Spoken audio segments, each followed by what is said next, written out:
Rebel star Prabhas ఫౌజీపై focus పెంచాడు. Spirit షూటింగ్లో ఉన్న తనకి బుల్లెట్స్ లోడ్ చేసే టైం అయినట్టుంది. 100 కోట్ల బుల్లెట్ లోడ్ కాబోతుంది.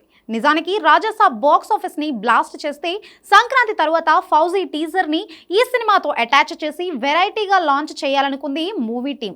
కానీ మారుతి దయ వల్ల పాన్ ఇండియా కింగ్ మీదే పరిస్థితి పగబట్టింది. సరే, ఆ ఐడియా మిస్ఫైర్ అయినా కొత్త ఆలోచనతో ముందుకొస్తున్నాడు డైరెక్టర్ హను రాఘవపుడి. సందీప్ రెడ్డి వంగాల ఆడియో గ్లిమ్స్ లాంటి ప్లానింగ్స్ ఏమీ లేవు. అలాని వీడియో గ్లిమ్స్తో వస్తాడా అంటే అది నిజమే అయినా సింగిల్ డైలాగ్ లేకుండా టీజర్ ఉండబోతుందట. సినిమా ఫౌజీ కాబట్టి డైలాగ్స్ హీరో చెప్పడం కంటే గన్నే డైలాగ్స్ విసిరేసి ప్రయోగం చేస్తోంది ఫిలిం టీం. అంటే టీజర్లో బుల్లెట్స్ మాట్లాడతాయా? ఇంతకీ టీజర్ ఎప్పుడు ఎలా ఉండబోతుంది? Take a look.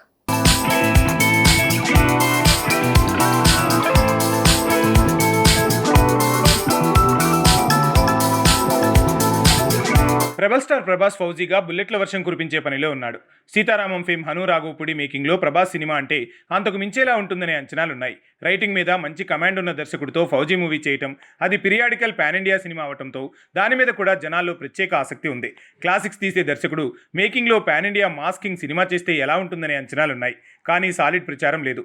అసలు దర్శకుడి నుంచి ఎలాంటి అప్డేట్స్ లేవు. అందుకే అది సైడ్ లైన్ అయింది. స్పిరిట్, కల్కి, సీక్వెల్, సలార్ 2 మీదే ఇండస్ట్రీలో ఎక్కువ డిస్కషన్ జరుగుతుంది.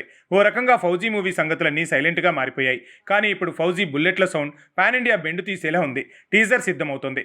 ఎలాంటి అనౌన్స్మెంట్ లేదు. సంక్రాంతి తర్వాత వెంటనే మరో పండుగ లేదు. సో ఉగాదికే ముహూర్తం కుదిరిందా? ఇంతకీ పొంగల్ని వదిలేసి ఉగాది మీద హను రాఘవపుడి ఫోకస్ చేయడానికి రీజన్ ఏంటి?